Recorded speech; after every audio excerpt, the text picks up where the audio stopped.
All right, let's get right into a story that starts with something so simple, a camping trip, and ends in just absolute terror. This is all about what happens when the sounds you hear in the deep woods at night are not what they seem at all.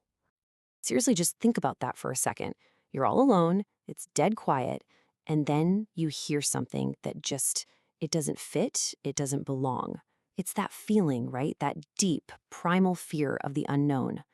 Well, that feeling is at the very heart of this story. So, our story kicks off like so many great adventures do, with a plan for a weekend getaway. It's monsoon season, everything's lush and green, and everything seems completely, totally normal. And here are our campers, 5 college friends. You've got Rohan, Asha, Manav, Deepika, and Kabir. They're just looking to get out of the city, relax, maybe tell a few ghost stories around the campfire that, well, up until this point, they were pretty sure were just stories. So, where are they headed? A place called Tamhini Ghat.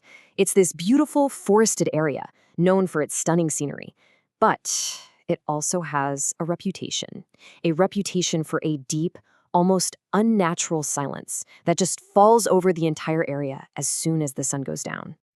I mean, picture this. By day, it's a total paradise. We're talking misty hills, waterfalls, the works. But the night falls, and that whole landscape just transforms. It becomes a place of deep, dark shadows, a single flickering fire, and this quiet that's so heavy it feels like it's pressing in on you, broken only by the sound of crickets. The stage is definitely set. And this is where the perfect little getaway takes a very, very dark turn.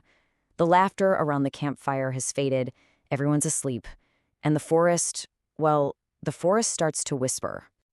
2:30 in the morning, you know that time, right? It's when the world feels the most asleep, when you feel the most alone, and maybe the most vulnerable. And that's exactly when Rohan wakes up. He's woken up by 2 things. First, this sudden, piercing cold that feels wrong. It's not just the night air. It feels like it's seeping into the tent from somewhere else. And then he hears it. A sound. The slow, deliberate crunch of footsteps circling their tent. He nudges his friend Manav awake with that universal, terrified whisper. You know the one. The moment you ask that question, you're just praying you're wrong, praying it was just the wind or a dream. But then, the footsteps stop, almost as if they heard him. And then, another sound. A soft splash. It's such a small detail, but it's terrifyingly specific. It's the unmistakable sound of a bare foot stepping into the wet monsoon mud right outside their tent. Whatever is out there is real, and it is very, very close. So Manav, his hands probably shaking, grabs his flashlight. He slowly unzips the tent just a crack, just enough to shine a beam out into that thick fog. So what does he see? It's not a wild animal. It's not another camper. He sees footprints. But these prints are small, fragile, and barefoot. They look exactly like the footprints of a little kid, and they're miles from the nearest village. But then it gets so much worse. As they're staring, frozen, new prints just start appearing in the mud, one after another out of thin air, as if an invisible child is now running in circles around their tents. They're trapped, and they're being played with. And now we get to the story's terrifying peak. This is the moment that pushes them from just being scared into pure panicked horror. A new sound drifts out from the trees. It's a soft, high-pitched giggle. A playful sound, really. The kind you'd expect to hear on a playground, not in a dark, isolated forest at 2:30 in the morning. And somehow, the innocence of that sound makes the whole situation 1,000 times more terrifying. Kabir, just desperate at this point, unzips the tent and just yells into the darkness. And just like that, the giggling stops.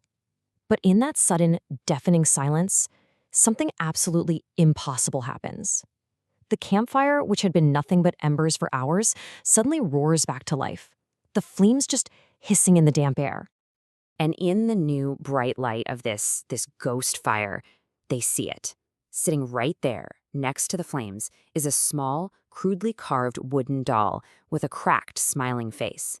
It wasn't there before. It feels like a marker, a message, a relic of whatever was just outside their tent. At this point, there are no more questions. There's no investigation. There is only one thing you can possibly do. You run. They left everything. Their tents, their supplies, all of it. They just scrambled out of there and ran blindly down the muddy trail, not stopping, not even looking back, until the dark forest finally gave way to the first gray light of dawn. But the story doesn't end when they escape the woods, because the next morning, exhausted and terrified in a nearby village, they find an explanation. And let me tell you, sometimes the explanation is even scarier than the mystery. An old woman who runs a little tea stall sees the look on their faces. She asks them where they camped, and when they describe the spot by the broken trail, the color just drains from her face. She knows what they saw. She tells them the local legend. Years ago, a little girl, the daughter of a woodcarver, got lost in a storm up there and was never seen again. Her father used to make her these little wooden dolls, exactly like the one they found. And ever since she vanished, people have reported hearing a little girl's laughter in the fog and finding tiny barefoot footprints in the mud. Every single piece of their horrifying night clicks into place. It wasn't some random terror. It was a story, a tragedy that has literally become a part of the forest itself. It really makes you wonder, doesn't it? The story of the woodcarver's daughter is the legend of Tamhini Ghat. But every old forest, every remote trail, every dark patch of woods has its own stories, its own whispers. So the real question is, what legends are hiding in the woods near you?